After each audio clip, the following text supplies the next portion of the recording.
নমস্কার, আমি বিক্রম। অজানা ভৌতিক রহস্য চ্যানেলে আরও একটি নতুন এপিসোডে আপনাদের সবাইকে স্বাগত। আজ আমি আপনাদের সাথে একটি সত্য ভৌতিক ঘটনা শেয়ার করব।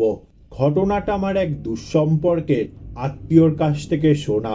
আশা করি গল্পটা আপনাদের খুব ভালো লাগবে। এই রকম সত্য ভৌতিক ঘটনা শোনার জন্য অবশ্যই চ্যানেলটা সাবস্ক্রাইব করে দেবেন। যাকে নিয়ে এই ঘটনা, তার নাম ছিল আসাদ। আসাদ 1971 সালের মুক্তিযুদ্ধকালীন সময়ে বরিশালের কোনো এক স্থানে সরকারি চাকুরিজীবী ছিলেন। পাকিস্তানি মিলিটারিরা যখন বরিশাল আক্রমণ করে তখন উনি মুক্তিযুদ্ধে যোগ দেন।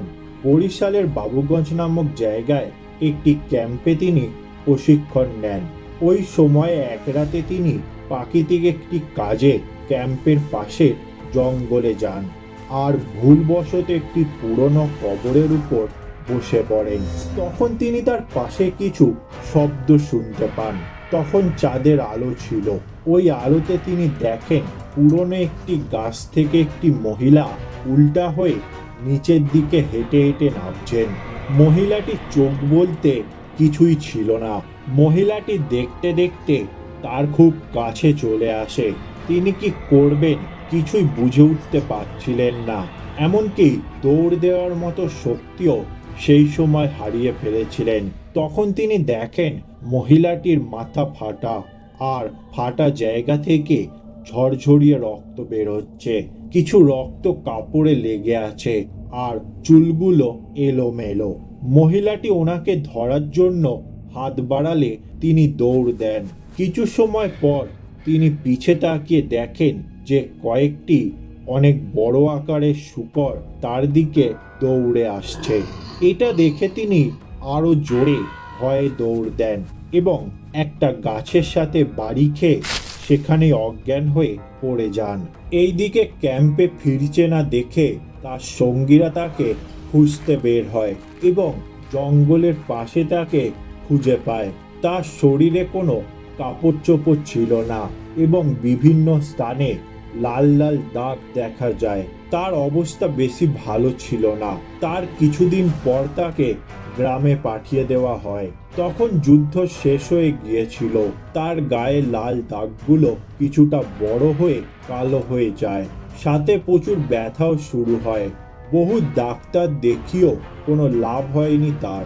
শেষে এক কবিরাজের শরণাপন্ন হন তিনি। কবিরাজ তাকে বলেন তিনি যে জায়গাটায় বসেছিলেন সেটা ছিল একটা কবর।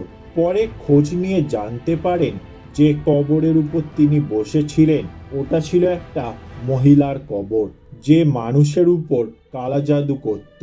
একদিন গ্রামের সবাই মিলে ওই মহিলাটাকে লাঠিপেটা করে এবং তিনি ওইখানেই মারা যান। সবাই মিলে ওনাকে জঙ্গলের সেই জায়গাটায় কবর দিয়ে রাখে। এরপর থেকে অনেকে রাতে জঙ্গলে ওই মহিলাটিকে দেখতে পেত।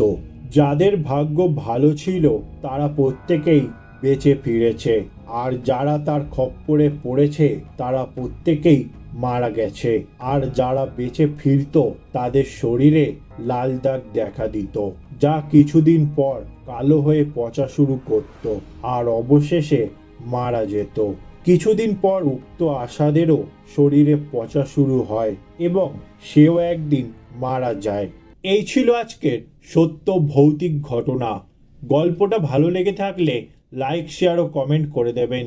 এই রকম সত্য ভৌতিক ঘটনা শোনার জন্য অবশ্যই চ্যানেলটা সাবস্ক্রাইব করে দেবেন।